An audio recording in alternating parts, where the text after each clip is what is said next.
What's up guys, my name is Ace, and yesterday we got the third episode of the CoD Pod, or CoD Podcast, which is an official podcast where they're talking about all things Call of Duty, and in this, they revealed some little tidbits of information, and today I wanted to do a recap on what I feel is important to come out of this, so you don't have to go and watch an hour-long podcast for a few tidbits of information. Honestly, it's not a ton of groundbreaking news or anything, but there are some key bits of info that I wanted to pass along to you guys.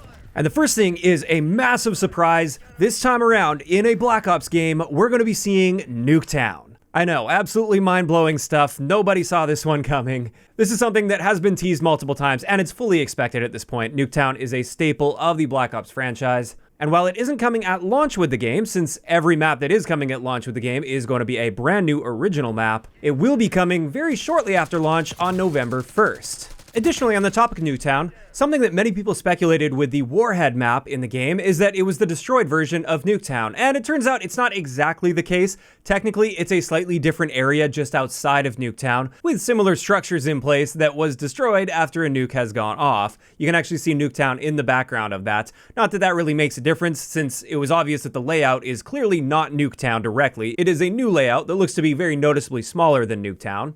Which makes sense since this isn't a core map, this is a face-off map.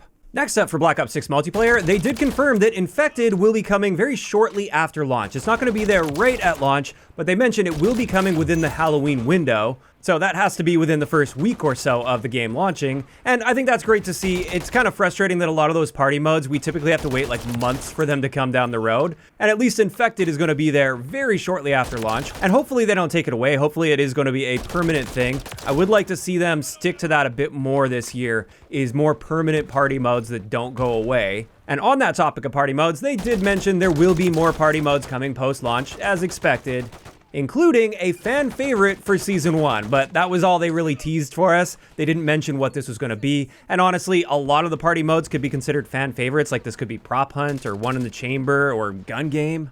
I don't know, one of those, maybe even a different party mode entirely that I'm not thinking of off the top of my head, but those are the first ones that came to mind, so I assume it's going to be one of those. Additionally, something that was confirmed yesterday is Black Ops 6 will apparently not have the same sort of weekly event challenges like Modern Warfare 3 had, where there was just constantly some sort of an event going on throughout the entire year. There was basically no downtime between events. There's always an event happening. It looks like that's not going to be happening this time around with Black Ops 6, but they will still have seasonal events and challenges for rewards. And apparently they're also working on something very, very cool for the rewards for seasonal challenges, with more info to come. And honestly, I'm slightly disappointed to see that. That's one of the big things I liked about Modern Warfare 3 is there was always an event, there was always something to work for, and it really did feel like it was supported like a game as a service. Although at the same time, with many of those events, they did feel kind of lackluster and almost like filler.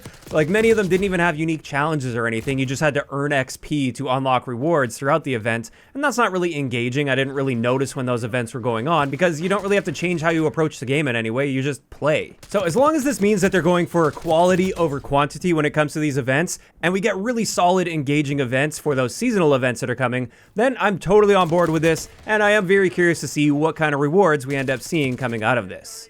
And on the multiplayer side of things, that's pretty much it as far as what we learned yesterday with that CoD pod. Not a whole lot there. However, there was a bunch of unique zombies information, and while I don't typically cover zombies, I do want to cover some of these points because they are big picture enough that I feel they would appeal to even very casual zombies players like myself. The first thing they mentioned is they actually heard the feedback about Liberty Falls, that zombies map that the creators had access to play at CoD Next, and they're actually going to be making some changes to the tone and look to feel more zombies-like, because that was one of the big complaints, is it looked like it was just a piece of the Warzone map, and there wasn't a zombies feel to it or a zombies tone to it. So I'm curious to see what that ends up looking like at launch. Additionally, they're going to be adjusting some of the HUD elements from zombies and just improving them a bit from what we saw at CoD Next. And then on top of that, they mentioned another round-based zombies map is going to be coming to the game at some point by the end of the year. So probably not with the launch of Season 1, but like maybe mid-season for Season 1, something like that. That would be my best guess. Then additionally with zombies, they mentioned they're going to have more support for in-game events specific to the zombies mode. And I think that was something where they didn't do a great job with over the past year, just based on what I saw. The zombies game mode didn't interact a ton with the event system like the other modes did, like multiplayer and Warzone did. So there's going to be more integration with that into the zombies experiences. And my guess is the fact that they're dialing back the number of events will allow them to focus a bit more on the quality of those events and how they integrate into other modes like zombies, for instance. And that's pretty much it. I know, not a ton of information, but that's one of the reasons I wanted to make this video, so you don't have to go and spend almost an hour of your time to get basically these little tidbits of info sprinkled in there. Keeping in mind, they also talked a little bit about Modern Warfare 3, but I'm skipping all of that. This video is just designed to focus on the Black Ops 6 stuff, and honestly, at this point with Modern Warfare 3, there's not going to be that much more to really expect. But with that, this is where I'm curious to hear from you guys in those comments down below. Based on the little bits of information that we just got from the CoD Pod, how are you guys feeling about things? Like, how surprised are you that we're getting Nuketown in the game shortly after launch? And do you have any specific hopes for Nuketown? Do you guys hope it's just going to be like a one-to-one remake and it's just Nuketown perfectly? Or would you like to maybe see some minor changes to it to account for the Omni movement? Kind of like what they did with Black Ops 3. They actually made some adjustments to Nuketown to compensate for the fact that we had advanced movements. And while Omni movement doesn't have quite as big of an impact on the overall systems, do you think they should make at least some adjustments to account for that? Then for the zombies players out there, how are you guys feeling about the things that they mentioned when it comes to zombies, like the adjustments to Liberty Falls, as well as the additional items like a new round-based map coming before the end of the year? Just let me know all of those thoughts down below. If you enjoyed the video, a like rating is always appreciated, and don't forget to subscribe for more if you haven't already. I'll talk to you guys next time.